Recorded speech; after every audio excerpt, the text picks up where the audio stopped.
It's story time. We've got Rory the lion with us today, and he's come to hear the story of what the Ladybird heard on holiday. Are you sitting comfortably? Then I shall begin. One fine day in the middle of May, the Ladybird went on holiday. She flew to the town to see the sights, the streets and the shops and the bright, bright lights. She saw the parks and the palace too. Then off she flew to visit the zoo. And the crocodile snapped and the tiger growled. The lion roared and the monkeys howled. The elephant trumpeted, trump, trump, trump. Said the camel with the great big hump. The hyena laughed and the hummingbird whirred, but the ladybird said never a word. But the ladybird saw and the ladybird heard. She saw two men that she already knew. They were Lanky Len and Hefty Hugh. She heard them chuckle, ho, ho, ho, we're going to kidnap Monkey Joe. We'll hide till there's no one else about, then we'll pick the lock and we'll get Joe out. And if we give him lots of fruit, he'll do the job and he'll get the loot. The palace isn't far at all. Monkey Joe can scale the wall. He'll find out where the queen lays asleep, then tiptoe into her room he'll creep. He'll open the sack and steal the crown. We'll soon be the richest men in town. The little spotty ladybird told the animals what she'd heard. And the crocodile snapped and the tiger growled, the lion roared and the monkeys howled. The elephant trumpeted, trump, trump, trump. Said the camel with the great big hump. The hyena cried and the hummingbird whirred. And all the animals, feathered and furred, said, no, no, no, no, no, no. They can't let them kidnap Monkey Joe. But the ladybird had a good idea, and she whispered it in to the monkey's ear.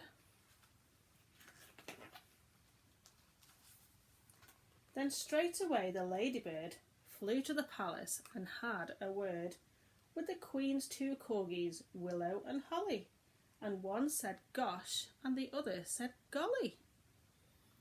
And both the dogs agreed to do just what the ladybird told them to.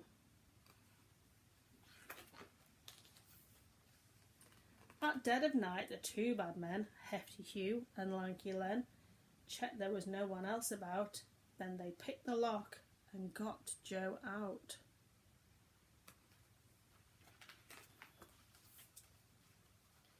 They carried him off to the palace gate, gave him a snack, then lay in wait. They watched him scale the palace wall, then they muttered, careful not to fall. Then they rubbed their hands as they saw him creeping into the room where the queen lay sleeping.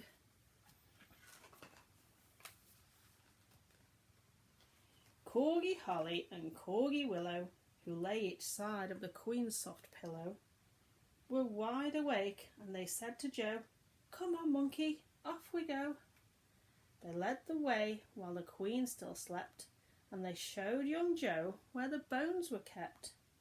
Then they helped the monkey fill the sack, and they wagged their tails as he carried it back.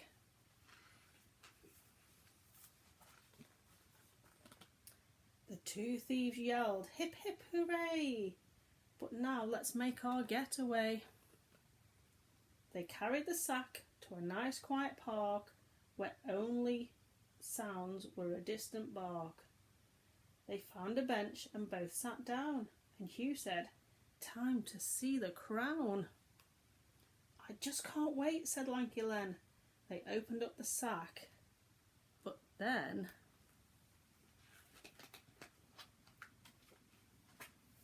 you should have heard their moans and groans to find the sack was full of bones.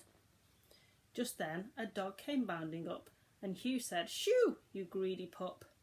Another dog was close behind, and then came dogs of every kind.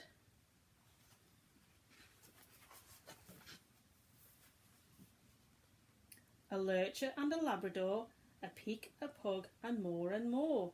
Black dogs, white dogs, grey and brown. It seemed like every dog in town. They seized the bones and gnashed and gnawed, tugged and tussled, pawed and clawed, then turned upon the robbers yelping, "How about a second helping?"